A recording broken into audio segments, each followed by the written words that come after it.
Hey, what's going on? It's your boy Definite, and I want to tell you about this cool app I just found out about. It's called Anchor.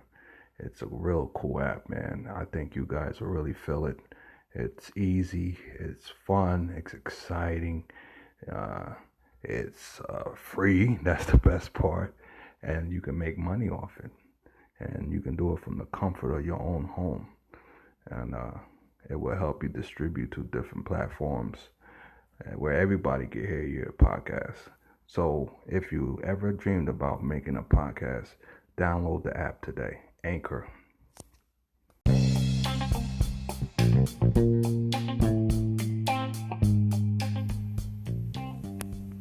Hey, what's up? What's up? Thanks everybody for tuning in. This is another Straight Talk with your main man Definite. This is your boy Definite. And how's everybody doing this evening? Damn, this fucking shutdown shit sucks. I mean, really, big time, man. I don't know. Hopefully this all blow over, man, and we'll all be able to live life normal again. But this podcast is going to be Young Man Chronicle Part 2.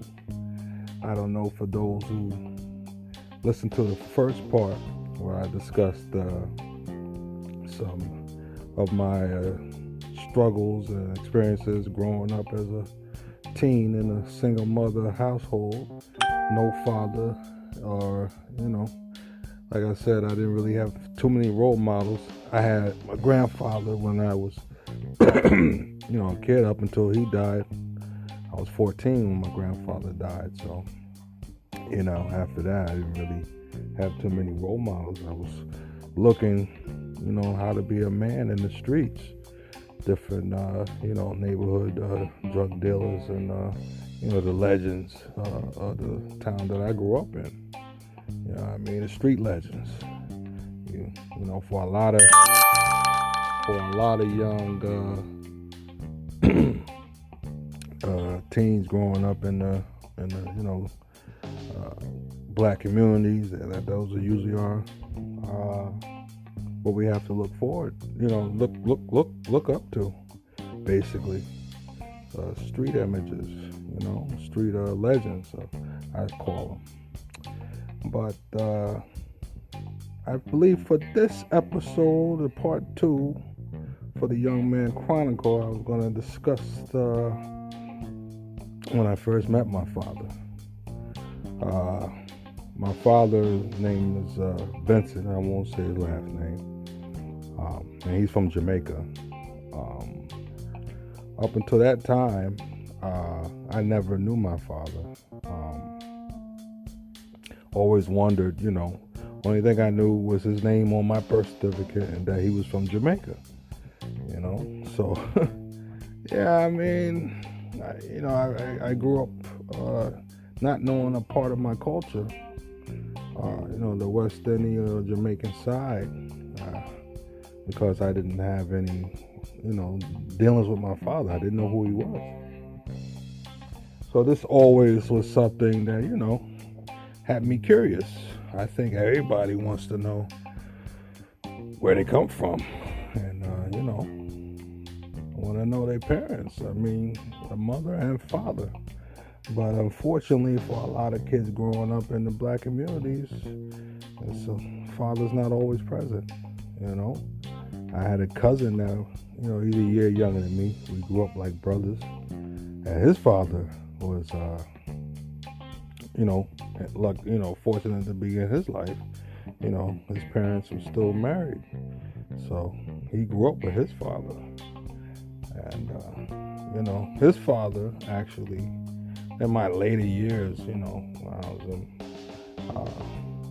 in my 30s, we started working at a job together doing security, and I really got to know my uncle, and I bonded with him, and he's a great guy, man, and he definitely showed me a lot of things. He used to give me good advice. When I was married and I was fucking up, he would get on me about that, running the streets, and so big shout out to my Uncle Jim. He's no longer here. He passed away last year. Big shout out to my Uncle Jim. But anyway, along with the story of the podcast, I always wondered about my father and what he was like, and different things like that. So this was in the early 90s, so we didn't have the internet and all that, Google and all that. So I was curious. My mother had his information where he lived at. So I don't know. I think I called. What was it, 411, and I had them to do a search on the address, and I got his phone number. So I wrote the number down, and one day I got the nerve up and I called my pops and his wife at the time. She answered the phone and she knew who I was as soon as I told her. I was like, yeah, this is Brian, I'm Vincent's son. She said, oh yes, I knew one day you would be calling. And she went on from the door, letting me know that she had nothing to do with him having nothing to do with me. That he didn't do nothing for her kids either, which were his stepkids, So, she went on to, tell her side. And I said, no, I'm not blaming you at all. And I just want to meet my father, Just want to know what's up with him. So she put him on the phone, and, he was, at first, she went to give him the phone, and the phone hung up. I'm like, oh shit, what the fuck? Then like 5 minutes later, he calls me back, and he's like, he said, he made some excuse about his wife hanged up the phone before he picked it up or some bullshit. But I know he basically hung up. I guess he, was shocked, didn't know what to say at first. And then eventually, he gathered himself and he called me back. So, I was like, all right, no problem. So, he was like, yeah, so how you doing? He asked me a few questions. And asked how my mother was doing. I said, she's fine. How'd you get my number? I told him. And he was like, well, we should meet. I said, yeah, that'd be cool. So around this time, it was probably like in November. So he said, yeah, I want you to come over to my house and meet, we'll meet, and you get to meet my wife and her kids, spend the weekend with us. So I said, all right, cool, so like a couple days later, he called me, gave me the address, and I went up there. He was in East Brunswick, nice house out there.